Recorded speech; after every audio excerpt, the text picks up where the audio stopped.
అందజేస్తారు. సమయాన్ని సిస్టర్ గారికి ఇద్దాము. అన్నాజోన్ గారు వందనాలండి. 6:10 వరకు మీకు సమయం ఉంటుంది. వాక్యము అందించవలసిందిగా ఆహ్వానము. దేవుని పరిశుద్ధ నామమునకు మహిమ కలుగును గాక. యేసు వైపు చూస్తున్న కార్యక్రమంలో ఉన్న మీ అందరికీ నా హృదయపూర్వక వందనాలు. దేవాతి దేవుడు రాత్రంతా సుఖమైన నిద్రను దయచేసి నూతన దినాన్ని మన జీవితం మనకు అనుగ్రహించి మరింతవరకు ఆయన కాపుదల, ఆయన భద్రత, ఆయన సంరక్షణ దయచేసి అనుదినము నూతన ఆశ్చర్యములతో, నూతన దీవులతో ఇంతవరకు ఆయన కాపుదల భద్రత దయచేసిన దేవాది దేవునికి ఎంతనో మనం కృతజ్ఞులై ఉన్నాము. నిజమే, ఇటువంటి లోకంలో మనం జీవిస్తుండగా ఒక్క నిమిషం వెనక్కి తిరిగి చూస్తే, దేవా మా జీవితంలో ప్రభా ఇంతవరకునైనా నువ్వు చూపుతున్న నీ మహాప్రేమను బట్టి, నీ దయను బట్టి, నీ ఆశ్చర్యమైన కార్యముల కొరకు నీకు స్తోత్రం దేవా అని మనము ప్రతి నిమిషం ఆయన పాదముల చెంత మనం వేచి ఉండి ఆయన చిత్తమును గుర్తెరిగే బిడ్డలుగా దేవుడు మన ఇంతవరకు మనం స్థిరపరిచి బలపరుస్తున్నాడు. మరి ఈరోజు వాక్య భాగము అంధకారములో నుండి వెలుగు. అంధకారములో నుండి వెలుగు. ఎఫెసీయులకు రాసిన పత్రిక 5వ అధ్యాయము 8వ వచనము.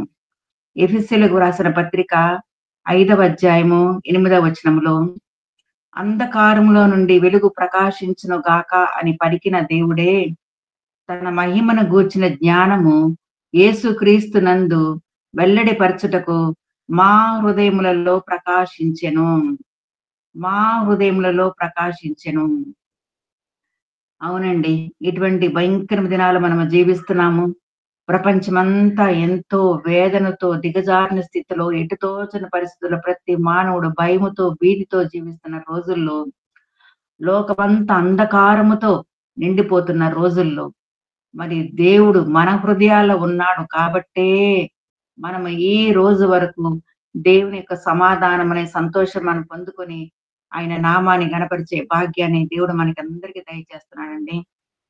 కాబట్టి మనం ఒక్కరోజు మనం ప్రశ్నించుకోవాలా, దేవా మేము అంధకారంలో ఉన్నామా తండ్రి నాయన, వెలుగు బిడ్డలుగా జీవిస్తున్నామా ప్రభువా నాయన అని మనం ప్రశ్నించుకోవాలి ప్రతి దినము. ఎందుకంటే దేవుడు అసలు మొట్టమొదటిగా ఈ లోకంలోకి వచ్చినప్పుడు దేవుడు ఆయనే చీకటిని ఆయన దూరపరిచాడు. మొట్టమొదటిగా ఆయన చేసిన కార్యము ఆది కాండంలో మనం చూసినట్లయితే, దేవుడు వెలుగు కమ్మని పలుకగా వెలుగాయెను. వెలుగు మంచిదని దేవుడు చూచెను. ఎప్పుడు చీకటి తొలగింపబడిందంటే వెలుగు వచ్చిన తర్వాతనే అంధకారము తొలగింపబడింది. కాబట్టి మొట్టమొదటిగా దేవాతి దేవుడు తన సృష్టిలో చేసిన కార్యము ఏందంటే చీకటిని, అంధకారమును ఆయన తొలగించినాడు.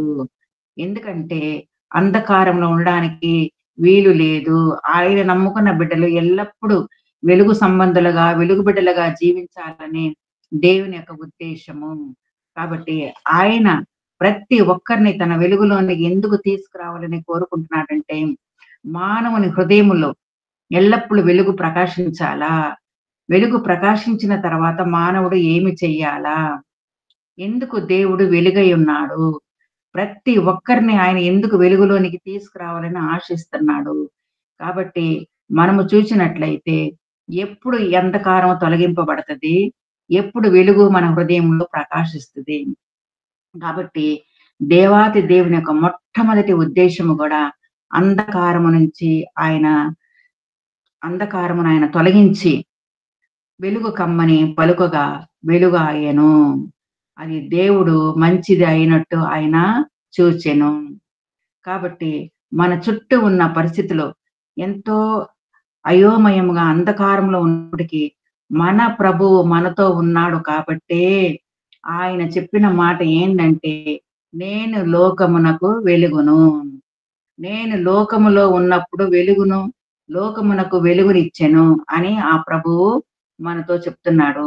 కాబట్టి మనము ఆయన జీవ వాక్యలు మనం చదువుతూ ప్రతి దినము మనం ఆయన వైపు చూస్తూ ఆయన వాక్యాన్ని మనం ధ్యానిస్తున్నాము కాబట్టే, ఆయన సత్యము మనం తెలుసుకుంటున్నాము కాబట్టే, మనందరి మనోనేత్రాలు వెలిగింపబడినాయి కాబట్టే ఈ రోజు వరకు మనం వెలుగు సంబంధులుగా జీవించి ఆయన నామమును గనపరిచే భాగ్యాన్ని దేవుడు మనకందరికీ దయచేశాడండి.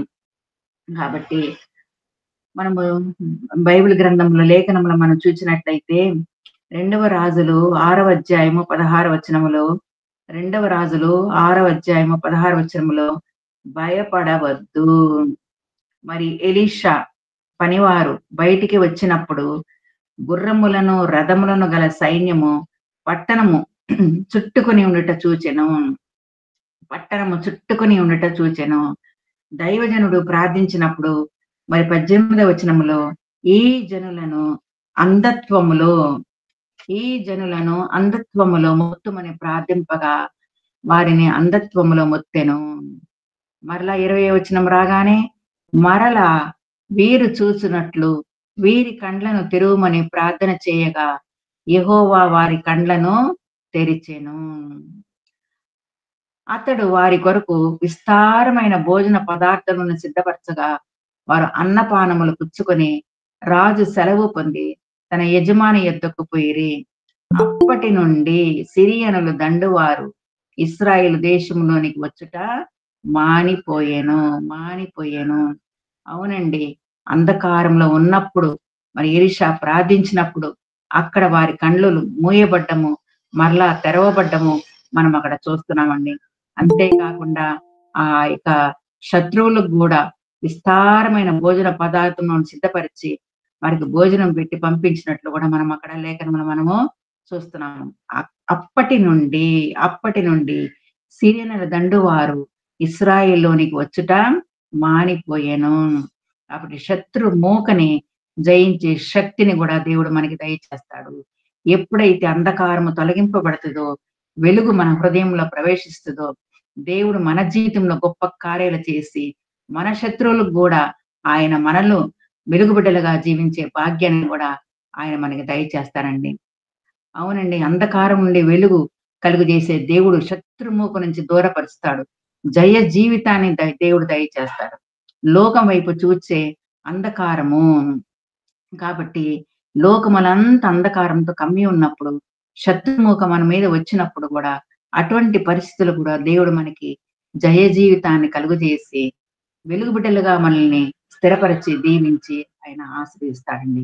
కాబట్టి మనం ఎల్లప్పుడూ మన సృష్టికర్త అయిన ప్రభువును చూచినప్పుడు అంధకారమును తొలగించి వెలిగించే బిడ్డలుగా ఆయన మనల్ని స్థిరపరిచి దీవించి ఆశీర్వదిస్తారండి.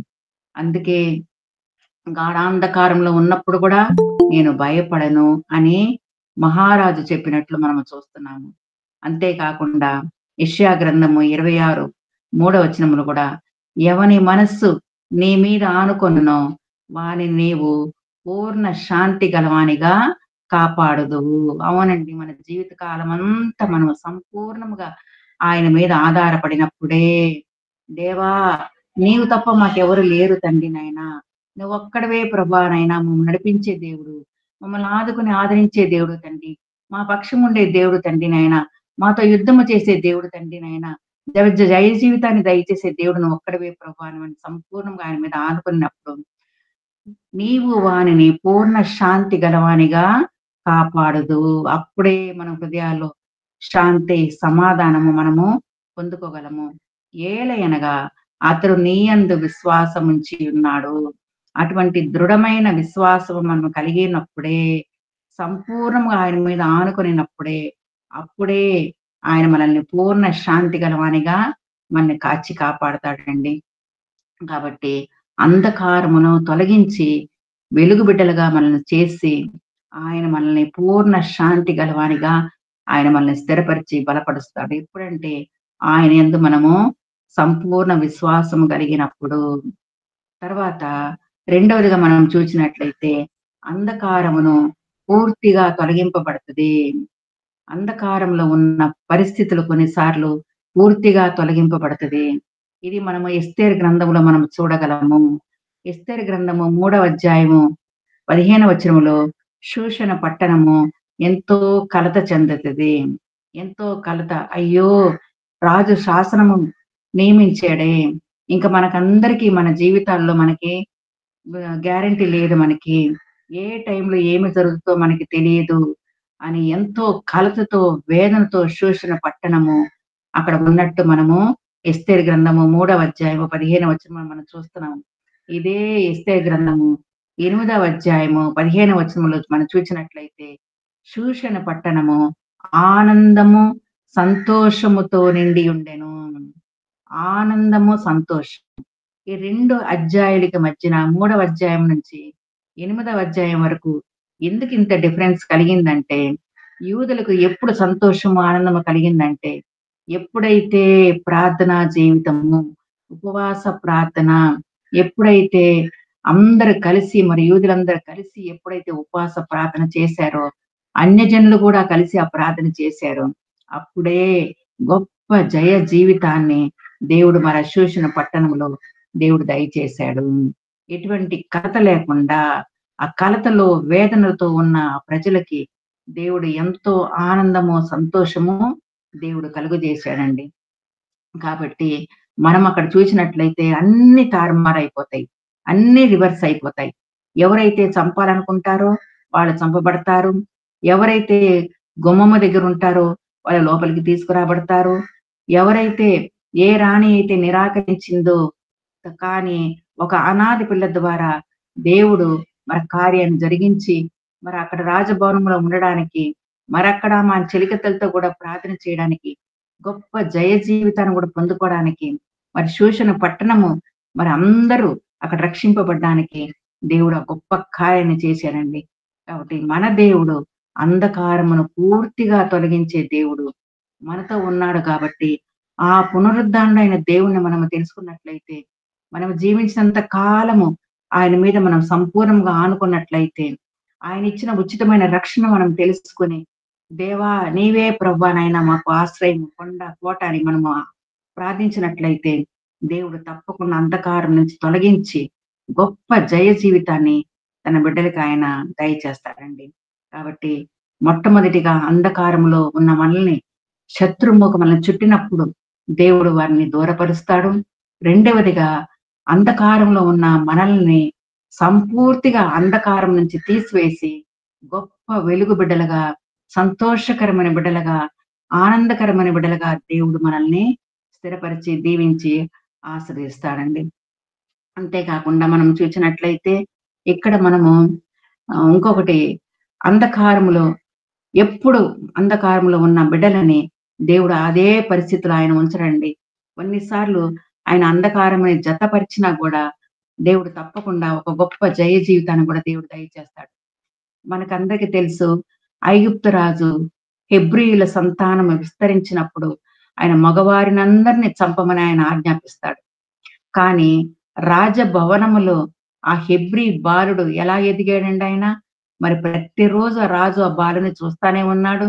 మరి కానీ అటువంటి గొప్ప పరిస్థితిలో అక్కడ మరి ఆ రాజు మరి ఆ మంత్రస్థానంలో కూడా ఆజ్ఞ ఇచ్చాడు. ఎవరైతే ఉన్నారో వాళ్ళందరి బాలునందరినీ చంపేమని ఆజ్ఞ ఇచ్చినప్పుడు కూడా అక్కడ జరిగిన కార్యం ఏంటంటే, మంత్రస్థానులు దేవునికి భయపడినందున వంశాభివృద్ధి విస్తరించింది. అందుకే ఆ మోషే మరి ఫరో కుమార్తెకు కుమారుడిగా అక్కడ నివసించగలిగాడు. అంత గొప్ప పరిస్థితిలో, అంత అంధకారములో మరి ఆ ఫరో ఇంటిలో మరి ఆ హెబ్రీ బాలుడు ఎదిగాడంటే ఆ రాజుకు కూడా తెలిసి ఉంటది. ప్రతిరోజు చూస్తున్నాడు, ఎక్కడి నుంచి తీసుకొచ్చావో, ఎవరి బిడ్డ ఏంటిని అడగకుండా అంధకారాన్ని కూడా దేవుడు అట్లా దూరపరిచాడంటే, ఆ రాజ భవనములో ఆ మోషే అక్కడ ఎదిగి మరి సకల విద్యలను అనుభవించి అక్కడ పెరగగలిగాడంటే, దేవుడు కొన్నిసార్లు అంధకారాన్ని జతపరుస్తాడు. అదే పరిస్థితిలో కూడా అంధకారం నుంచి ఆయన మనల్ని దూరపరిచి గొప్ప వెలుగు బిడ్డలుగా ఆయన తీర్చిదిద్దుతాడండి. అటువంటి పరిస్థితులు కూడా మన జీవితంలో జరిగినప్పుడు దేవుడు మన పక్షముగా ఉంటాడు. గొప్ప కార్యాలు చేసి ఆయన మనతో యుద్ధము చేసి ఆశ్చర్యరీతిగా మనల్ని ఈ లోక యాత్రలో మనల్ని నడిపిస్తాడండి. అంతేకాకుండా ఆది సంఘములో కూడా ఎంతో అంధకారము కమ్మి ఉంది. మనం ఇది అపోస్తల కార్యము 8వ అధ్యాయంలో మొదటి వచనం మనము చూసినట్లయితే, అపోస్తుల కార్యములు 8వ అధ్యాయము 1వ వచనంలో, ఆ కాలమందు యెరూషలేమునకు సంఘములో గొప్ప హింస కలిగినందున, గొప్ప హింస యెరూషలేములో గొప్ప హింస కలిగినందున అందరూ చెదిరిపోయేది. మరి ఇదే అపోస్తుల కార్యంలో 26వ అధ్యాయం వచ్చినప్పటికి చాలా మంది అక్కడ ఉన్నారు. కానీ ఒక్క మనిషికి మాత్రమే వెలుగు ప్రకాశించింది. ఆ ఒక్కొక్కరి జీవితంలో దేవుడికి ఒక ఉద్దేశ్యం ఉంటదండి. దేవుడి యొక్క ప్రణాళికలు, ఆయన చేసే కార్యాలు ఎంతో ఎంతో ఆశ్చర్యకరంగా ఉంటాయి. మరి అంత గొప్ప హింస కలిగినప్పుడు సంఘములో, యెరూషలేము సంఘములో అందరూ చెదిరిపోయారు. ఎక్కడెక్కడికో ఎళ్ళిపోయారు. ఎంతో మంది అక్కడ ఉన్నారు. కానీ ఇదే అపోస్తల కార్యం 26వ అధ్యాయం వచ్చేటప్పటికి అక్కడ దేవుడు ఒక మనిషి జీవితంలో గొప్ప కార్యము చేసి తన సాధనముగా వాడుకోవాలని దేవుడు ఆశించాడండి. ఇదే అపోస్తల కార్యములు 26వ అధ్యాయము 18వ వచనంలో, వారిని చీకటిలో నుండి వెలుగులోనికి తీసుకొని వచ్చుటకు నేను నిన్ను వారి ఎదుట పంపెదను. అంధకారంలో నుండి వెలుగులోనికి వచ్చిన పౌలు గారు మరి బైబిల్ గ్రంథములో ఎన్నో పత్రికలు వ్రాయడానికి దేవుడు అతన్ని ఎన్నుకున్నాడండి. కాబట్టి ఆ పౌలు గారు చేసిన కార్యాలు కూడా మనకు తెలుసు. ఎంతో భయంకరమైన కార్యాలు చేసాడు. దేవుని ఎరిగినప్పుడు, దేవునికి దూరస్తుడుగా జీవించినప్పుడు, ఆ లోకరక్షకుడు ఎవరో అని తెలియని పరిస్థితిలో అతను ఉన్నప్పుడు ఎన్నో కార్యాలు అతను చేశాడు. కానీ ఎప్పుడైతే నేను లోకమునకు వెలుగై ఉన్నానని చెప్పిన ఆ ప్రభువు దగ్గరికి కలుసుకున్నాడు, అప్పుడే తన జీవితంలో అంధకారము పోయి వెలుగు ప్రకాశించినందున దేవుడు అతన్ని ఎంతగానో అతను వాడుకొని ఆశ్చర్యరీతిగా ఒక గొప్ప సాక్షిగా దేవుడు అతన్ని నిలబెట్టాడండి. నిన్ను ఒక సాధనముగా నేను ఎన్నుకుంటాను. ఒక సాధనముగా. అవునండి. మనము కూడా ఈ జీవితంలో మనము దేవునికి గొప్ప సాధనముగా ఉంటేనే గొప్ప కార్యాలు మనం చేయగలము. కుటుంబాలు ఎలాగ కట్టుకోవాలా? సమాజంలో ఎలాగ జీవించాలా? ఆయన నామాన్ని ఎలాగ గనపరచాలా? దేవునికి సాక్షులుగా ఎలాగ జీవించాలా? మనం ఎక్కడున్నా, ఏ పరిస్థితిలో ఉన్నా కూడా ఆయన నామమునకు మహిమార్థముగా మనం ఎలాగ జీవించాలా అని దేవుడు మనల్ని కూడా ఒక గొప్ప సాధనలుగా ఆయన మనల్ని వాడుకుంటాడండి. కాబట్టి మనము ఎల్లప్పుడూ సంపూర్ణంగా మనము ఆయన వైపు చూసినప్పుడే, ఆయన వెలుగు సంబంధాలుగా జీవించినప్పుడే దేవుడు మనల్ని కూడా ఒక గొప్ప సాధనముగా వాడుకోవాలని దేవుడు ఆశిస్తాడండి. అప్పుడే మనలో ఉన్న అంధకారంను తొలగించి దేవుడు గొప్ప ఆశ్చర్యమైన కార్యాలు మన జీవితంలో జరిగించి తన సాధనములుగా, తన బిడ్డలుగా మనల్ని వాడుకుంటాడండి. కాబట్టి ఎల్లప్పుడు మనం ఆయన వైపు చూచినప్పుడే, ఎప్పుడు వెలుగుమయముగా ఉన్న ఆ దేవుని వైపు మనం చూచినప్పుడే ఆ వెలుగు మనలో ప్రకాశిస్తుంది. అప్పుడే మనము గొప్ప గొప్ప సాధనములుగా ఈ లోకంలో మనము వాడబడతామండి. అంతేకాకుండా నిర్గమకాండము 10వ అధ్యాయము 21వ వచనములో, నిర్గమకాండము 10వ అధ్యాయము 21వ వచనము నుంచి 23వ వచనం మనం చదివినట్లయితే అక్కడ అందుకు యెహోవా మోషేతో, ఆకాశము వైపు నీ చెయ్యి చాపము, ఐగుప్తు దేశము మీద చీకటి చేతికి తెలియనంత చిక్కని చీకటి కమ్ముననెను. 22వ వచనము, మోషే ఆకాశం వైపు తన చెయ్యి ఎత్తినప్పుడు ఐగుప్తు దేశమంతయు 3 దినములు గాఢాంధకారమాయెను. 3 దినములు ఒకనినొకడు కనుగొనలేదు. ఎవడను తానున్న చోట నుండి లేవలేకపోయెను. అయినను ఇశ్రాయేలీయులకందరికీ వారి నివాసములో వెలుగుండెను. ఇది ప్రతి దినము ఈ వాక్యాన్ని మనం చదువుకొని, దేవా 2 దేశాలు అక్కడ ఉన్నాయి తండ్రి నాయన. ఐగుప్తు దేశం ఉంది, ఇశ్రాయేలు ప్రజలు కూడా అక్కడ ఉన్నారు ప్రభువా నాయన. కానీ ఐగుప్తు దేశంలో ప్రభువా నాయన మోషే మరి చెయ్యి ఎత్తినప్పుడు అక్కడ 3 దినములు అంధకారమైనప్పుడు తండ్రి నాయన ఒకళ్ళనొకళ్ళు చూసుకోలేనంత చిక్కని చీకటి అక్కడ కమ్మి ఉండిద్ది ప్రభువా నాయన. ఒకళ్ళనొకళ్ళు కూడా తెలుసుకోలేకపోయారు ప్రభా. ఎదురున్న మనిషి ఎవరో అని తెలియలేని పరిస్థితులు వారు అక్కడ జీవించారు ప్రభువా నాయన. కానీ అదే ఇశ్రాయేలు ప్రజల మధ్యన ప్రభా వెలుగు ఉన్నది తండ్రి నాయన. వెలుగు వారి నివాసంలో వెలుగుండెను. ఇది ఎంత అద్భుతమైన మాట అండి నిజంగా. నిర్గమకాండము 10వ అధ్యాయము 21, నుంచి 23వ వచనం వరకు ఇంటికి వెళ్ళిన తర్వాత మీరు తర్వాత మళ్ళీ చదువుకోండి. ఇశ్రాయేళ్లకందరికీ వారి నివాసములో వెలుగుండెను. ఇశ్రాయేళ్లకందరికీ మనము ఎప్పుడైతే ఆయన హత్తుకొని ప్రేమించి జీవించి ఆయన దృష్టికి మనం అంగీకారంగా జీవిస్తాము, అప్పుడే మన కుటుంబాల్లో, మన బిడ్డల విషయంలో, మన జీవితంలో, మన సంఘ విషయంలో, ప్రతి విషయములో దేవుడు మనకి వెలుగును దయచేసి ఆయన మనల్ని సర్వసత్యంలోనికి ఆయన మనల్ని నడిపిస్తాడండి. ఎంత గొప్ప దేవుడండి, ఎంత గొప్ప దేవుడండి. మరి ఐగుప్తు దేశం అంతటా చిక్కని చీకటి కమ్మి ఉండెను. చిక్కని చీకటి ఒకనినొకడు కనుగొనలేకపోయెను. ఎవడును తానున్న చోట నుండి లేవలేకపోయెను. ఎంత వాక్యము దేవుడు మనకి బయలుపరుస్తున్నానండి. తానున్న చోటు నుండి ఎవడును లేవలేకపోయెను. అయినను ఇశ్రాయేలులకందరికీ వారి నివాసములో వెలుగుండెను. నిజమేనండి. ఆయన నమ్ముకున్న బిడ్డల్ని ఆయన ఎప్పుడు విడిచిపెట్టే దేవుడు కాదు. అంధకారమును తొలగించి తన బిడ్డలుగా మనల్ని చేసుకుంటున్నాడు. ఆయన వాక్యము ద్వారానే మనం ఈ లోకంలో మనం జీవించగలుగుతున్నాము. ఆయన వాక్యం ద్వారానే నూతన బలం, నూతన శక్తిని మనం పొందుకోగలుగుతున్నాము. కాబట్టి మన ప్రభువు ఆయన నేను లోకమునకు వెలుగై ఉన్నానని చెప్పిన ఆ ప్రభువును మనము హృదయంలో ఆహ్వానించుకున్నట్లయితే ప్రతి దినము మనము వెలుగు సంబంధులుగా జీవించి అనేకులకు గొప్ప ఆశీర్వాదకరముగా మహిమకరంగా జీవించే భాగ్యాన్ని కూడా దేవుడు మనకి దయచేస్తాడండి. కాబట్టి మనం ఈ లోకంలో ఏదైనా మనం పోగొట్టుకోవచ్చు కానీ దేవునితో సహవాసాన్ని మాత్రం మనం పోగొట్టుకోకూడదు. ఆయనతో మనం ఎల్లప్పుడూ సంబంధము కలిగి ఉంటేనే, ఎందుకంటే ఆయన లోకమునకు వెలుగై ఉన్నాడు కాబట్టి ఆ వెలుగు కలిగిన ఆ ప్రభువుని మనము హృదయంలో మనం ఆహ్వానించుకున్నట్లయితే ఎల్లప్పుడు మన జీవితంలో కూడా మనం గొప్ప సంతోషాన్ని, సమాధానం మనం పొందుకోగలమండి. అందుకే మొదటి పేతురులో ఒకటి మనం చూస్తున్నాము. చీకటి నుండి ఆశ్చర్యకరమైన తన వెలుగులోనికి మనల్ని పిలుచుకున్నాడు. ఎందుకంటే ఆ వెలుగు ప్రభువుని మనము కలిగి ఉన్నాము కాబట్టి చీకటిలో నుండి ఆశ్చర్యకరమైన తన వెలుగులోనికి మనల్ని పిలుచుకున్నాడు. ఒకప్పుడు ఆయన ప్రజగా ఉండక ఇప్పుడు కనికరింపబడి ఆయన ప్రజలమై ఉన్నాము.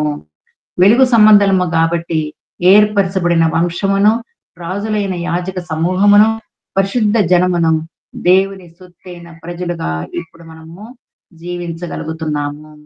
అవునండి. చీకటిలో నుండి ఆశ్చర్యకరమైన వెలుగులోనికి మనల్ని పిలుచుకున్నాడు. ఒకప్పుడు ఎంతో దూరంగా ఆయనకు జీవిస్తున్నాము. వాక్యము తెలియదు, ఆయనతో సహవాసము తెలియదు, ఆయన ప్రేమ తెలియదు, ఆయన రక్షణ తెలియదు. అటువంటి స్థితిలో ఉన్న మనల్ని దేవుడు పిలుచుకొని తన సొత్తుగా ఒక యాజక సమూహముగా, తర్వాత పరిశుద్ధ జనముగా, దేవుని సొత్తుగా ఆయన మనల్ని చేసుకున్నాడు. అటువంటి గొప్ప భాగ్యాన్ని ఆ పరిశుద్ధాత్మ దేవుడు, ఆ వెలుగును కలిగిన ఆ దేవుని మనం ఆహ్వానించుకున్నాము కాబట్టి ఈ రోజు వరకు మనము ఆయన మీద ఆధారపడి ఆయన చిత్తమును గుర్తెరిగి ఆయనలో మనము బలపడే భాగ్యాన్ని దేవుడు మనకు అందరికీ దయచేస్తాడండి. అందుకే కీర్తనకారుడు కూడా రాస్తాడు. కీర్తన 119, 130 వచనములో నీ వాక్యము వెల్లడి అగుటతోడనే వెలుగు కలుగును. ఎప్పుడు మనకి హృదయాల వెలుగు వస్తుందండి? ఎప్పుడు మన హృదయాల సంతోషము, సమాధానం పొందుకుంటామంటే నీ వాక్యమే, నీ వాక్యమే, నీ వాక్యము వెల్లడగుటతోడనే వెలుగు కలుగును. అవునండి. వాక్యాన్ని చదువుతా మనం ధ్యానించినప్పుడే దేవా మా మనోనేత్రాలు వెలిగింపబడి తండ్రి నాయన నీ సత్యమునైనా మేము తెలుసుకొని ఇంకా ఎక్కువగా ప్రభా నీలో బలపడి జీవించే భాగ్యాన్ని దయచే తండ్రి నాయన. ఎప్పుడైతే మనం దేవుని వాక్యాన్ని మనం చదువుతామో అప్పుడే దేవుడు మనతో మాట్లాడతాడు.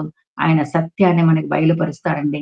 కాబట్టి నీ వాక్యము వెల్లడి ఒకటితోడని వెలుగు కలుగును. అంతేకాకుండా కీర్తనలు 34వ అధ్యాయంలో 5వ వచనంలో వారు ఆయన తట్టు చూడగా వారికి వెలుగు కలుగును, వారి ముఖములెన్నడను లజ్జింపకపోవును.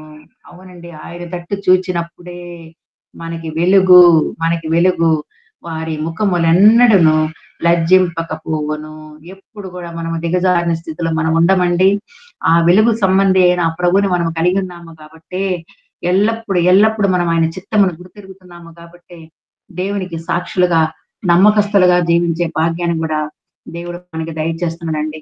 కాబట్టి మనము చేయవలసిన కార్యాలు ఏందంటే, మనము ఆ ప్రభువుని కలిగి ఉన్నాము. ఆయన సత్యమును తెలుసుకున్నాము. ఆయన వాక్యాన్ని మనం ధ్యానిస్తున్నాము. ప్రతిరోజు, ప్రతి నిమిషం ఆయన చేసిన మేళ్ళు మనం తలపోసుకొని, రక్షణ పాత్రతో ఆయన నామాన్ని గణపరిచే భాగ్యాన్ని కూడా దేవుడు దయచేశారండి. అంత గొప్ప దేవుని మనం కలిగి ఉన్నాము కాబట్టే, ఆ పునరుద్ధరణుడైన క్రీస్తును మనము ఆహ్వానించుకున్నాము కాబట్టే, మన జీవితంలో కూడా, మన హృదయంలో కూడా ప్రతి దినము ఎంతో నూతన సంతోషము, నూతన ఆత్మతో, నూతన శక్తితో దేవుడు మనల్ని నడిపిస్తున్నాడండి. కాబట్టి మన జీవితంలో కూడా ఆ యొక్క గొప్ప వెలుగు రావాలంటే మనం చేయవలసిన కార్యాలు ఏందంటే, ముఖ్యంగా నిర్గమకాండము 2వ అధ్యాయము 4వ వచనంలో మనకందరికి తెలుసు. మరి మిరియాము, మోషే యొక్క అక్క, అక్కడ దూరముగా నిలిచి ఉండెను. దూరంగా నిలిచి ఉండి చూస్తా ఉంది. కాబట్టి ఇదే నిర్గమకాండము 14వ అధ్యాయం రాగానే, భయపడకుడి, యెహోవా మీకు నేడు కలుగజేయు రక్షణ, మీరు ఊరక నిలిచి ఉండి చూడుడి. కాబట్టి మనము కూడా దూరముగా నిలబడి, దేవా నీవిచ్చిన రక్షణను తండ్రి, మేము అంతము వరకు తండ్రి భయముతో, వణుకుతో కొనసాగించే భాగ్యాన్ని మాకు దయచేయి ప్రభువా నాయన అని మనము అడిగినట్లయితే, ఆ ప్రభువు దగ్గర నుంచి మనం ఆయన స్వరాన్ని మనం వినగలము. భయపడకుడి, యెహోవా మీకు నేడు కలుగజేయు రక్షణను మీరు ఊరక నిలిచి ఉండి చూడుడి. ఇది మొదట మనం చేయవలసిన కార్యము. కాబట్టి ఆ వెలుగు సంబంధి అయిన ఆ ప్రభుని మనము కలిగి ఉండాలంటే, దూరముగా నిలిచి ఉండి మనం ఆయన రక్షణను మనము వేచి ఉండి ఆయన రక్షణ మనము పొందుకోవాలా. రెండవదిగా మనం చేయవలసింది, లూకాసు వార్త 10వ అధ్యాయము 42వ వచనంలో మనకందరికీ తెలుసు. ఆయన పాదముల చెంత మనం వేచి ఉండి ఉత్తమమైన దాన్ని మనం వెతకవలెను. వేచి ఉండాలా. మొదటిదేమో దూరం నుండి మనం నిలిచి ఆయన రక్షణ కొరకు మనము ఓపికతో మనము కనిపెట్టాలా. రెండవదిగా మనం ఆయన పాదముల యొద్ద మనము వేచి ఉండాలా. వేచి ఉన్నప్పుడే మనము ఉత్తమమైన దాన్ని మనము ఎన్నుకుంటాము. అది ఎన్నటికి మన యొద్ద నుండి అది తీసివేయబడదు. రెండవదిగా, మూడవదిగా మనం చూసినట్లయితే, యెషయా గ్రంథము 30వ అధ్యాయము 15వ వచనము, యెషయా గ్రంథము 30వ అధ్యాయము 15వ వచనములో, మీరు మరలి వచ్చి ఊరకుండుట వలన రక్షింపబడెదరు. మీరు ఊరకుండి నమ్ముకొనుట వలన మీకు బలము కలుగును. కాబట్టి మనము ఊరకుండి చూసినట్లయితే రక్షింపబడతాము. ఊరకుండి నమ్ముకొనుట వలన బలము పొందుకుంటాము. కాబట్టి విశ్వాసముతో స్థిరపడే భాగ్యాన్ని దేవుడు మనకి దయచేస్తాడు. విశ్వాసము లేకుండా దేవునికి ఇష్టడై ఉంట అసాధ్యము. అంతేకాకుండా మూడవదిగా మనం మొట్టమొదటిగా మనం చూసినట్లయితే, దూరముగా నిలిచి ఉండి ఆయన యొక్క రక్షణను మనము పొందుకోవాలా. రెండవదిగా ఆయన పాదముల చెంత మనం వేచి ఉండాలా. మూడవదిగా ఎస్తేరు గ్రంథంలో మనకు తెలుసు, దేవుడు అనే మాట మనం అక్కడ చూడము. కానీ అక్కడ దేవుడు వెనక ఉండి తన కార్యాలని ఆయన ఆశ్చర్యరీతిగా ఆయన జరిగిస్తాడు. ఆయన కాముగా ఉండి ప్రతి బిడ్డ హృదయాన్ని ఆయన పరీక్షించి తగిన సమయంలో, ఆ సమయంలో దేవుడు ఇంటర్ఫీర్ అయ్యి గొప్ప కార్యాలు తన బిడ్డల విషయంలో ఆయన జరిగిస్తాడండి. కాబట్టి ఎస్తేరు గ్రంథంలో మనకి అందరికీ తెలుసు, ఒక అనాథ బాలిక ఎట్లా మరి ఆ రాజభవనములో ఆమె ప్రవేశించింది. అక్కడ ఉండి ఆమె చేసిన కార్యం ఏంటి? ఆ కార్యము వలన ఎంత గొప్ప జయ జీవితాన్ని ఆమె పొందుకోగలిగింది. ఎక్కడో ఉన్న మరి మొర్దెకై వచ్చి మరి లోపలికి రావడము, ఆయన మంత్రి పదవిని పొందుకోవడము, మరి ఈ బాలిక కూడా ప్రార్థన, ఉపవాస ప్రార్థన ద్వారా గొప్ప జయ జీవితాన్ని పొందుకొని, ప్రార్థన అయిన తర్వాతనే రాజు దగ్గరికి వెళ్ళి ఆమె కలుసుకోవడము, మనము తన మనవిని ఆమె అక్కడ చెప్పుకోవడము మనం చూస్తున్నామండి. తర్వాత ప్రార్థనా జీవితం ద్వారానే ఆ ప్రభుని మనము కలుసుకోగలము. ఆ ప్రభువుతో మనము సహవాసము చేయగలము. ఆయన చిత్తాన్ని మనము గుర్తెరగలము. ఇంకా ఎక్కువగా ఆయనకు సమీపంగా జీవించి, ఆయన నామాన్ని గణపరిచే భాగ్యాన్ని కూడా దేవుడు మనకి దయచేస్తారండి. మరి ఆ అనాథ బాలిక మరి ఆ యొక్క రాజుని కలుసుకోవడానికి అంత ప్రయాసపడి, ఆ ఉపవాస ప్రార్థనతో ఆమె ఎంతగానో ధైర్యం తెచ్చుకొని మరి ఆ రాజుని కలుసుకొని అక్కడ మనవి తన చేయగలిగింది. ఆ మనవికి ద్వారా ఆమె గొప్ప జయ జీవితాన్ని కూడా పొందుకున్నట్లు మనము ఆ ఎస్తేరు గ్రంథంలో మనం చూస్తున్నామండి. కాబట్టి ఎప్పుడైతే శత్రుమూక మనల్ని చుట్టుకొని ఉంటుందో, మనుషులు మనల్ని పడద్రోయాలని చూస్తారు. వెంటనే మన ప్రభువు ఎక్కడో నుండి వచ్చి వెంటనే తన బిడ్డలను ఆయన కాపాడుతూ, మనకి గొప్ప వెలుగు బిడ్డలుగా మనల్ని సిద్ధపరిచి, జయ జీవితాన్ని మనకు దయచేస్తారండి.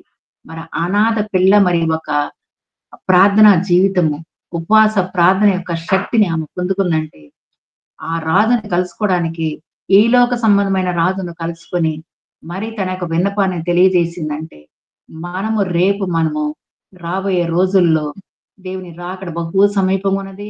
మన ప్రభువు రాజులకు రాజు, ప్రభువులకు ప్రభువుగా ఆయన మనం కలుసుకోబోతున్నాము.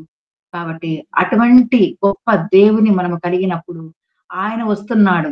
ఒక వధువు సంగము కొరకు ఆయన వస్తున్నాడు. తన వధువుల కొరకు ఆయన వెతుకుతున్నాడు.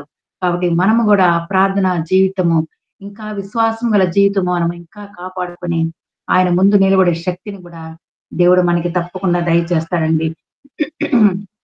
కాబట్టి మనము అంధకారములో ఉండడము ఆయనకిష్టం లేదు. మనమందరము ఆయన చిత్తమును గుర్తెరిగి, ఒక గొప్ప వెలుగు బిడ్డలుగా, వెలుగు సంబంధాలుగా జీవించాలని దేవుని యొక్క ఉద్దేశము. తన సొత్తుగానే మనల్ని చేసుకున్నాడు. మనం ఆయనకి సంబంధులము. మనం ఆయన బిడ్డలము. ఆయన కుమారులం, కుమార్తెలము కాబట్టి ఎల్లప్పుడూ ఆయనకి సమీపంగా జీవించాలని, ఆయనతో సహవాసము చేయాలని, దేవునికి దూరముగా మనం జీవించకుండా ఎల్లప్పుడూ ఆయన యొక్క ప్రసన్నత, ఆయన సన్నిధి మనం అనుభవించాలని దేవుని యొక్క ఉద్దేశం అండి. అందుకే మనల్ని ఈ రోజు వరకు ఆయన ఆశ్చర్యరీతిగా మనల్ని కాచి కాపాడుతూ, చీకటిలో నుండి ఆశ్చర్యకరమైన తన వెలుగులోనికి మనల్ని పిలుచుకున్నాడు. ఒకప్పుడు దూరముగా ఉన్న మనల్ని ఆయన కనికరింపబడినాము గాబట్టే, ఆయన ప్రజలుగా, ఆయన బిడ్డలుగా, ఆయన సొత్తుగా మనం ఉన్నాము గాబట్టి, ఈ రోజు వరకు ఆయన నామాన్ని గణపరిచే భాగ్యాన్ని గూడా దేవుడు మనకి దయచేశాడండి. ఎంత గొప్ప దేవుడండి. కాబట్టి నీ వాక్యము వెల్లడి అగుట తోడనే వెలుగు కలుగును. ఆయన తట్టు చూడగా వారికి వెలుగు కలిగెను. ఆయన తట్టు చూచినప్పుడే గొప్ప జయ జీవితాన్ని మనం పొందుకుంటాము. ఎక్కడో లేని శక్తిని ఆ పునరుద్ధానుడైన క్రీస్తు పొందుకున్న ఆ యొక్క పునరుద్ధానపు శక్తిని కూడా దేవుడు మనకి దయచేస్తాడండి. ఎట్టి పరిస్థితుల్లో కూడా మనం కృంగిపోకుండా, మన చుట్టూ ఉన్న అంధకారంలో నుంచి కూడా దేవుడు మనల్ని తొలగించి, అందరి కొరకు ప్రార్థన చేయడానికి, ప్రతి ఒక్కరి యొక్క రక్షణ కొరకు మనం విజ్ఞాపన చేయడానికి కూడా దేవుడు తన జయ జీవితాన్ని మనకు దయచేస్తాడండి. లోకంలో ఎంతో మంది కన్నీరు, దుఃఖము, బాధ, వేదనతో కృంగి ఉన్నప్పుడు వారందరి కొరకు ప్రార్థన చేసే భారాన్ని కూడా దేవుడు మనకి దయచేస్తాడు. ఎందుకంటే ఆయన మనల్ని తన సొత్తు అయిన ప్రజలుగా మనల్ని ఎన్నుకున్నాడు. ఒక రాజవంశముగా, ఒక ఏర్పరచబడిన జనముగా, ఒక వెలుగు సంబంధాలుగా ఆయన మనల్ని చేసుకున్నాడు కాబట్టి, మనమందరం ఈ రోజు అనేకుల కొరకు ప్రార్థన చేసుకోవడానికి దేవుడు ఆ గొప్ప భారాన్ని మనకు దయచేశారండి. నిజమేనండి. ఎంతో మంది దిగజారిన స్థితిలో ఇంకా ఆ ప్రభువు ఎవరో, ఆ రక్షకుడు ఎవరో అని తెలుసుకోకుండా ఎంతో మంది సతమతమైపోయి, ఎక్కడో ఎన్నో ప్రదేశాలకు వెళ్తూ అక్కడ పోతే సమాధానం, ఇక్కడ పోతే సమాధానం, అక్కడ పోతే నెమ్మది అనుకుంటున్నారు కానీ, ఆ వాక్యము ద్వారానే, ఆ వెలుగుమయమై ఉన్న ఆ ప్రభువుని మనము తెలుసుకుంటేనే, ఆయన్ని మన హృదయంలో మనం ఆహ్వానించుకొని, ఆయన చిత్తంలో మనం గుర్తెరిగి, ఆయనకు సమీపముగా మనం జీవించినట్లయితేనే, అప్పుడే మన హృదయములో ఎక్కడ లేని గొప్ప సంతోషము, వారి ముఖములెన్నడను లజ్జింపకపోవును. అటువంటి గొప్ప విజయోత్సవమునైన జీవితాన్ని దేవుడు మనకి దయచేస్తాడండి. కాబట్టి ఆ ప్రభువు మనతో ఉన్నాడు కాబట్టి, మనం ఎట్టి పరిస్థితుల్లో కూడా మనం దిగజారిపోకుండా, దేవుడు ఆ చీకటిని తొలగించి గొప్ప వెలుగు బిడ్డలుగా మనల్ని ఏర్పరచుకున్నాడు. కాబట్టి ఆయన చేసిన కార్యము ఏంటంటే, మొట్టమొదటిగా మనల్ని వెలుగు బిడ్డలుగా చేయాలని ఆయనకు దేవుని యొక్క ఉద్దేశం అండి. అంధకారములో నుండి వెలుగు ప్రకాశించునుగా కానీ పలికిన దేవుడే తన మహిమను గూర్చిన జ్ఞానము యేసుక్రీస్తునందు వెల్లడిపరచుటకు మా హృదయంలో ప్రకాశించెను. వెలుగు కలుగజేసింది దేవుడే, చీకటిని తొలగించింది దేవుడే, సృష్టిని మొట్టమొదటిగా సృష్టించింది దేవుడే. కానీ ఇక్కడ తన మహిమను గూర్చిన జ్ఞానము, ఆ ప్రభువు తన కుమారుని ఎందుకు దయచేశాడంటే ఆ దేవుడు మన కొరకు ఒక గొప్ప మహిమను గూర్చిన జ్ఞానము మనకు దయచేయడానికి, యేసు క్రీస్తునందు అది వెల్లడిపరచుటకు, యేసుక్రీస్తు ద్వారానే మనకు రక్షణ, యేసుక్రీస్తు ద్వారానే మనకు వెలుగు, యేసుక్రీస్తు ద్వారానే మనకు జయ జీవితము వెల్లడిపరచుటకు మా హృదయములో ప్రకాశించెను, మా హృదయములో ప్రకాశించెను. అవును, అందుకే ఆయన అంత ధైర్యంగా ప్రభు చెప్పగలిగాడు, నేను ఈ లోకములో ఉన్నప్పుడు, నేను లోకములో ఉన్నప్పుడు లోకమునకు వెలుగుని ఇచ్చేదనని ఆయన చెప్పాడు. నేను వెలుగు, నేను వెలుగు ఆయన ఎన్నో సార్లు ఆయన చెప్పినట్లు మనం చూస్తున్నాము. అందుకే ఆ ప్రభువును మనము కలిగి ఉన్నాము కాబట్టి ఈ రోజు వరకు మనము ధైర్యముతో నిబ్బరముతో ఆయన ఆరాధించి ఆయన నామాన్ని గణపరిచే భాగ్యాన్ని కూడా దేవుడు మనకి దయచేశాడండి. అంతేకాకుండా మనమందరం వెలుగు సంబంధము కాబట్టి, ఆయన చేత మనం ముద్రింపబడిన వారము కాబట్టి, మనము ఈ రోజు వరకు దేవుని యొక్క వాగ్దానాలను కూడా మనం స్వతంత్రించుకోవడానికి, దేవా ఇది ఎవరికో కాదు ప్రభువా, ఇది ఇశ్రాయేలు ప్రజలకు మాత్రమే కాదు తండ్రి నాయన, ఇది ప్రతి ఒక్కరికి ప్రభా, ఎవరైతే నిన్ను అంగీకరిస్తారో, ఎవరైతే నీ నామాన్ని గణపరుస్తారో, ఎప్పుడైతే మేము వెలుగు సంబంధులుగా జీవిస్తామో, ఈ వాగ్దానాలన్నీ మా కొరకే ప్రభువా నాయన, మా కొరకు సిద్ధపరిచినావు తండ్రి అని దాన్ని స్వతంత్రించుకునే భాగ్యాన్ని కూడా దేవుడు మనకి దయచేశాడండి. అందుకే యెషయా గ్రంథము 60వ అధ్యాయము 19వ వచనంలో మనం చూస్తున్నాము మధ్య భాగంలో, యెహోవాయే నీకు నిత్యమైన వెలుగునిచ్చును, యెహోవాయే నీకు నిత్యమైన వెలుగును. తర్వాత 20వ వచనములో, యెహోవాయే నీకు నిత్యమైన వెలుగుగా ఉండను, నీ దుఃఖ దినములు సమాప్తమగును, నీ దుఃఖ దినములు సమాప్తమగును. అటువంటి గొప్ప వాగ్దానాలు దేవుడు మన జీవితంలో మనకు దయచేశారండి. అంతేకాకుండా ఆయన నిత్యమైన వెలుగు, ఒక రోజు ఉండి ఒక రోజు మాయమైపోయే దేవుడు కాదండి, నిత్యమైన వెలుగు. యెహోవాయే నీకు నిత్యమైన వెలుగుగా ఉండను, నీ దుఃఖ దినములు సమాప్తమగును.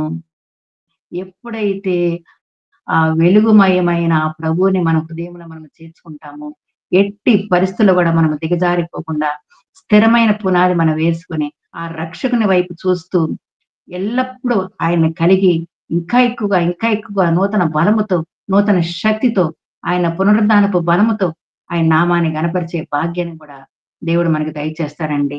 కాబట్టి యెహోవాయే నీకు నిత్యమైన వెలుగు. కాబట్టి నిత్యము నిత్యము సదాకాలము మనతో ఉండే దేవుడు. మనం ఈ లోకములో పుట్టినది మొదలుకొని మన జీవిత కాలం అంతా మనం ఆయన రాజ్యాన్ని చేరేంత వరకు ఆయనే మనకు ఒక వెలుగు. కాబట్టి ప్రతి మార్గములో, ప్రతి పనిలో, ప్రతి పరిస్థితిలో ఆయన మనతో ఉండి సదాకాలం ఆయన చెయ్యి పట్టుకుని నడిపించే దేవుడండి. అంత గొప్ప వెలుగు మయమైన దేవుని మనము కలిగి ఉన్నాము కాబట్టి ఎల్లప్పుడు ఎల్లప్పుడు ఆయన వైపు చూచినట్లయితే వారి ముఖములెన్నడను లజ్జింపకపోవును. ఆ గొప్ప వాగ్దానాలను మనం అందరము స్వతంత్రించుకున్నట్లయితే ఆ పరిశుద్ధ ఆత్మ దేవుడు ఎల్లప్పుడు మనతో ఉంటాడండి. నీ దుఃఖ దినములు కూడా సమాప్తమగను. లోకములో మనకి శ్రమ వస్తది, శోధన వస్తది, కన్నీరు వస్తది. ముఖ్యముగా క్రైస్తులైన మనకి ఎన్నో శోధనలు, ఎన్నో వేదనలు వచ్చినప్పుడు అది ఒక పరీక్ష.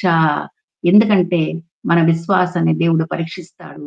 వీరు ఈ అగ్ని పరీక్షలో విశ్వాసంతో నిలబడగలరా అని దేవుడు కొన్నిసార్లు ఆ పరీక్షలు పెట్టినప్పుడు దాంట్లో కూడా ఆయన మన పక్షముగా ఉండి మరి దానియేలు, షడ్రకు, మెషకు, అబేద్నెగోని రక్షించిన దేవుడు ఈ రోజు వరకు కూడా ఆ శ్రమల్లో నుండి, శోధనలో నుంచి, కన్నీరులో నుంచి ఆ వెలుగుమయమైన దేవుడు మన పక్షముగా ఉండి ప్రతి దినము శ్రమ నుంచి ఆయన మనల్ని దూరపరుస్తున్నాడు.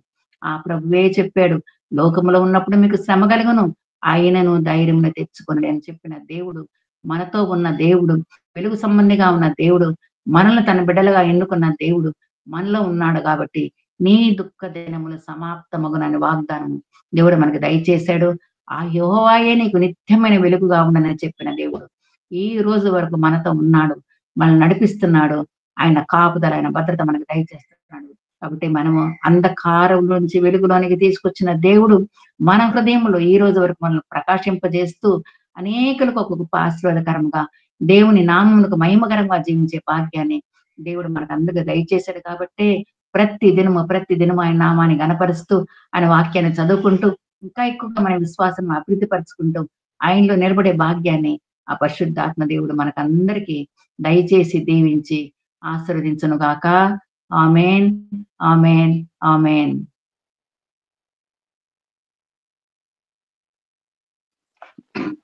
ఆమేన్. దేవదారు సరళ గుంజి చెట్లు నాలయమునకు తేబడును నాదు పాద స్థలము మహిమా పరచెదను లెమ్ము తేజరిల్లు నీకు వెలుగు వచ్చి యెహోవా మహిమా నీపై అనుగ్రహించే.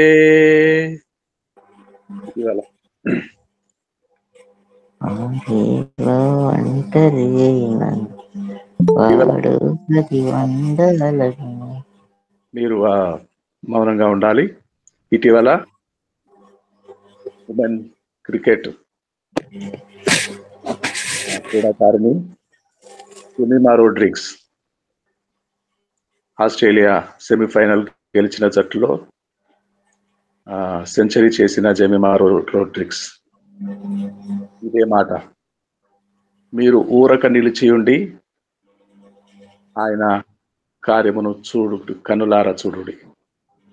మీరు దూరాన నిలిచి ఊరక నిలిచియుండి ఆయన కార్యమును కన్నులారా చూచెదరు. పాస్టర్ గారి అమ్మాయి జెమిమా రోడ్రిగ్స్ దేవుని సేవకుని కుమార్తె ఆ స్టేడియంలో నుండి జనము సంభ్రమాశ్చర్యములతో జట్టు గెలిచిన ఆనందముతో ఉన్నప్పుడు చెప్పిన మాట కలుగుగాక. ఆయన పాద స్థలమును ఆయన పాదపీఠమును మహిమపరుచుకునే దేవుడు. ఎదురిల్లుము యెహోవా మహిమ నీపై ప్రకాశముగా ఉదయించెను అని నిత్యము ఆ యెహోవా నిత్యము మనకు వెలుగుగా ఉన్నాడు. చక్కని వాక్యము సందేశము విన్నాము. అన్నజనమ్మ గారికి హృదయపూర్వకమైన ధన్యవాదములు, కృతజ్ఞతలు. అమ్మగారు మీకు వందనాలండి. జాన్సన్ ప్రార్థన చేస్తాడు మన మధ్యలో. జాన్సన్ ప్రార్థన తర్వాత ప్రభు నేర్పిన ప్రార్థనతో ఆశీర్వాదములతో అమ్మగారితో ఆ ఆశీర్వాదం తీసుకొని తెలుగు సభ ముగించుకుందాము. క్రిస్టీనా రైల్వే కోడూరు లో నివాసం ఏర్పరచుకొని ప్రస్తుతానికి రాజంపేట సలోమి గారు ఉద్యోగము కారణంగా రాజంపేటలో ఉన్నారు. సలోమి గారు సుదర్శన్ గారు కుమార్తె క్రిస్టీనా ఈరోజు జరుపుకుంటున్నాము. ఆ పాప విషయము కూడా ప్రార్థన చేయండి. సలోమి గారు సుదర్శన్ గారు కుమార్తె క్రిస్టీనా పుట్టినరోజు జ్ఞాపకం చేసుకొని చిన్న ప్రార్థన చేస్తారు విన్న వాక్యమును బట్టి. జాన్సన్ గారు. పరిశుద్ధుడైన యేసయ్యనైనా నీకే స్తోత్రం ప్రభువానికి వందనాలయ్యా. గొప్ప దేవుడా, మహాదేవుడా, సర్వోన్నతుడా, సర్వాధికారి నీకే వేలాది వందనాలు అయ్యా. నువ్వు మా పక్షంలో ఉండగానైనా మాకునైనా ప్రభువునైనా వ్యతిరేకంగా రూపించబడుతున్న ఏ ఆయుధము కూడా, ఏనైనా ప్రభు, ఏ శత్రువు కూడా ప్రభునైనా నైనా ఏ మానవులు కూడా ప్రభునైనా వర్ధిల్లటానికి నైనా ప్రభునైనా వీలుండదు అని నీ వాక్య ప్రకారం ఇదిగోనైనా అయ్యా గొప్ప విజయం నుంచి నీకు మహిమకరంగా గంటకరంగా నీ బిడలు నడిపించే మహిమాపూర్వకమైన దేవుడు నీవేనయ్యా. నైనా నీకు స్తోత్రం ప్రభువానికి వందనాలు. ఇదిగోనైనా మా జీవితాల్లో ప్రభు అంధకారంలో ఉండే మా బ్రతుకులను ప్రభునైనా మరణం సహితమును ప్రభునైనా జయించి నైనా మృతుల్లో నుండి లేపిన ప్రభునైనా సజీవుడు అన్న దేవుడు నీవేనైనా. పాప శాపములో నుండి మమ్మల్ని లేపిన దేవుడు నీవేనైనా. నీకు స్తోత్రం. మా బ్రతుకులు చీకటిలో ఉన్న అంధకారంలో ఉన్న మా బ్రతుకు వెలుగులోకి తీసుకొచ్చిన నైనా కృపామయుడు ప్రభా, దయాళుడు నీవేనైనా. హల్లెలూయా. నైనానికి స్తోత్రం ప్రభువానికి. ఇదిగో నా తండ్రి, నా ప్రియ ప్రభా, నైనా మా జీవితాలు అనేక సార్లు ప్రభా గాఢాంధకాలకి పరిస్థితులకు వెళ్ళేటప్పుడు ప్రభా, అయ్యా నీ కృప ఎల్లప్పుడు ప్రభా, నైనా నీ దక్షిణస్థం నైనా ప్రభు ఎల్లప్పుడూ నాయన ప్రభా మా యొద్ద ఉంటుంది, మా మీద ఉంటుంది ప్రభా. అయ్యా నీ వాక్యం సెలవిస్తుంది. అయితే దాన్ని చూచే గొప్ప ఆత్మీయత్రాలు ప్రభా మాకు మీట్లో ఉన్న మా అందరికీ దయచేయండి. గొప్ప బలము, ఆత్మీక అభిషేకం ప్రభా మీట్లో ఉన్న మా అందరికి కూడా దయచేయండి. నైనా ఈ వాక్యం వివరించిన ప్రభా నీ దాసులను జ్ఞాపకం చేసుకుని దీవించాను. ఈ మీటిని నడిపిస్తున్న నీ దాసులను ప్రభా ఇంకా నేను ఒక న్యూ ప్లానింగ్స్ అయ్యా నువ్వు వాడుకోండి. మీట్లో ఉన్న ప్రతి ఒక్కరిని కూడా అయ్యా నువ్వు వాడుకోండి. నైనా నీకు స్తోత్రం. ఇగో నైనా నీ కుమార్తె కృష్ణని జ్ఞాపకం చేసుకుని ప్రభా అయ్యా ఇటువంటి జన్మదినోత్సవం మరో అనేక దినములు ప్రభా తను జరిగించుకోవటానికి సహాయం దయచేయండి. తగిన బలము, నూతన శక్తి, నూతన ప్రభాన ఆత్మీయత నాలో ప్రభు నింపి నడిపించమని అడుగుచున్నాను. నాయన తన ఉద్దేశంలో ప్రభు నాయన నీ ప్రణాళికలో ప్రభు సిద్ధమవటానికి సహాయం దయచేయండి. దేవానికి స్తోత్రం. నీకు భయంకరమైన జీవితం ప్రభు తనకి తన చుట్టుపక్కల ప్రతి ఒక్కరికి కూడా ప్రభు ఒక మాదిరికరంగా ఉండే బిడ్డగా ఆ బిడ్డను దీవించమని అడుగుచున్నాను. దేవానికి స్తోత్రం. ఈ దినమంతా కూడా నేను ప్రభా నీ పాదం దగ్గర తగి నీకు బలము, శక్తి, సమృద్ధి ప్రభా నీ బిడలుగా మేము బ్రతకడానికి, జీవించడానికి సహాయం దయచేసి నింపి నడిపించమని యేసు నామములో స్తుతించి అడిగి వేడుకుంటున్నాను తండ్రి. ఆమేన్. ఆమేన్. ఆమేన్. చక్కగా అన్ని విషయములు జ్ఞాపకం చేసిన, ప్రార్థించిన జాన్సన్ గారికి హృదయపూర్వకమైన ధన్యవాదాలు తెలియజేస్తూ ఇప్పుడు ప్రభు నేర్పిన ప్రార్థన, ప్రభు వాళ్ళను పొందిన ప్రార్థన చెప్తున్నామండి.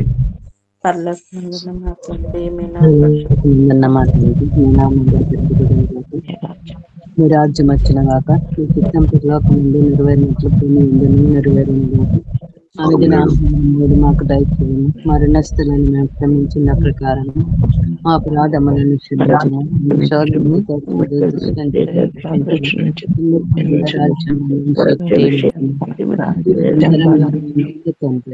ఆమేన్.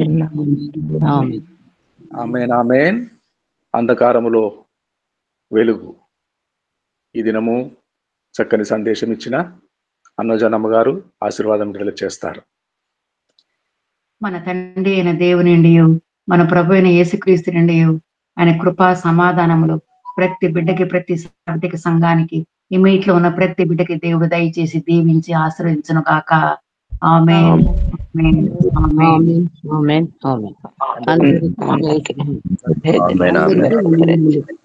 దేవుని సన్నిధి మీకు అందరికి తోడుగా ఉంటుంది గాక. ఆమేన్. అందరికి వందనాలండి.